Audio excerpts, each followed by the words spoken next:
Leaves. Alistair, can you hear us?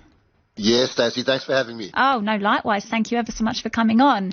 How confident are you feeling? Everyone's feeling pretty upbeat about you guys. Are you going to win this World Cup? Well, I'm feeling terrified, to be honest. It's been a scintillating start to the tournament. France had a massive win on Friday night, and then England yesterday were sensational, went into the game as underdogs, went a man down after 90 seconds and won. And South Africa play a really, really strong Scottish team. So, of course, South Africa might be the favourites in form. But if you want to take on the Springboks, I think at game number 1, it's a good time with a full-strength Scottish side on the field, no injuries, to really lay down a marker. And this is almost a knockout game due to the strength of the pool that you mentioned earlier, the pool of death, as they're calling it. So nervous times for both teams. I mean, Scotland are playing really well at the moment. What's happened with them, do you think?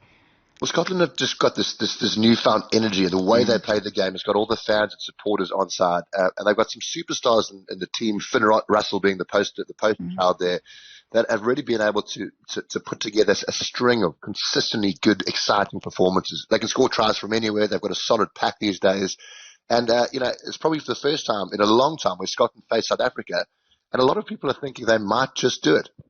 Oh, really? Do you genuinely think that? Yeah, because everyone I've spoken to, they've been... I certainly don't think so, because as you know, I'm not Scottish myself, but I spent the week with my good friend Jim Hamilton. He's doing the commentary today, and Jim says, listen, if there's ever a time, Jim's words were, I used to play against South Africa and expect to be battered, but these guys will come into the game with an expectation of getting an upset over the line. I suppose it's sport, right? You've got to expect the unexpected. We spoke to Phil Vickery at the start of the show. What did you make of England's win last night? Well, I just thought it was so good for the country, just for the rugby population, because England haven't been playing well. They've been under huge amounts of pressure, and to come through that adversity. I mean, only people that have played the game at a top level will know how difficult it is to play with 14 men. And against an Argentina side that beat them at Twickenham only a few months ago, I think it was outstanding. And George Ford's performance at 10, it's one of the great fly half English performances. It was sensational. What do you think he'll start again? What do you think is going to happen for the next game? Well, he's given Steve Borthwick a headache. We expect the captain Owen Farrell to come back, and Owen's as comfortable at 10 as he is at 12. It's going to be very hard to drop him after that performance. Steve always says horses for courses. Look, he's got a headache there, but it's a good headache. You're not picking sides based on positivity. So actually, this guy's played so well that we have to keep him in, rather than Omar, we've got a hole here. How do we fill it? Also, I suppose you want to reward players when they're outstanding, right? You want to reward players and build consistency and momentum, and that's what England have lacked over the last 2 or 3 years. The selections have changed week to week, and without that, cumulative set of caps on the field at any point in time, you're always at a disadvantage. So, I'd love to see him picking consistent squads throughout this World Cup campaign. Be interesting to see what he does. I wanted to talk to you a bit about this, actually. Tell me about this ale that you've come up with. So it's to help raise money for a really good cause. Tell me a bit more about it.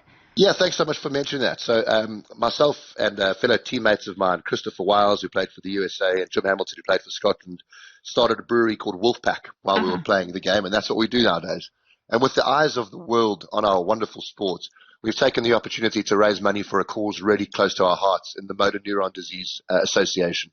Lots of players in our sports have been affected by this, and most recently a friend called Ed Slater, 33 years old, played for Leicester in Gloucester in England. And so what we're doing is brewing a beer called Second Row IPA, Wolfpack Second Row IPA. That's available in 500 pubs throughout the country. Is it? It is, and 20p from every pint sold goes to the Motor Neuron Disease Association. So it's so important. And if you're going to have a few beers, which I'm sure the population will during the Rugby World Cup, it would be great if we could choose the Second Row. 5 pints, that's £1. Exactly, there we go. Five. We could do 5, I think. Responsibly, of course. No, exactly. No, disclaimer. Rugby players and beer. Well done, Al. Who's going to win then today? Who's winning in France? Well, look, I think Fiji and Wales is the exciting one. I think Fiji might upset Wales. I've got to back South Africa to beat Scotland, but I don't think it'll be easy. I think it'll be close. The winner of that game is likely to go through to quarterfinals. So it's almost knockout rugby, but I've got to back my boys. Come on, the Springboks. I had Scott Cornell on here last week, and he was such a diamond. He was. Listen, if you're asking him, Wales have got it in the bag. Of course he thinks so. Of course Scott thinks so. And why wouldn't he? But let's speak to him on Monday morning and see if he feels the same. Oh, love his art. Those matches are live in 5 Live Sport, around 10 minutes or so. Thank you so much, Al. Really appreciate your time. Thank you. Cheers, guys. Have a lovely day.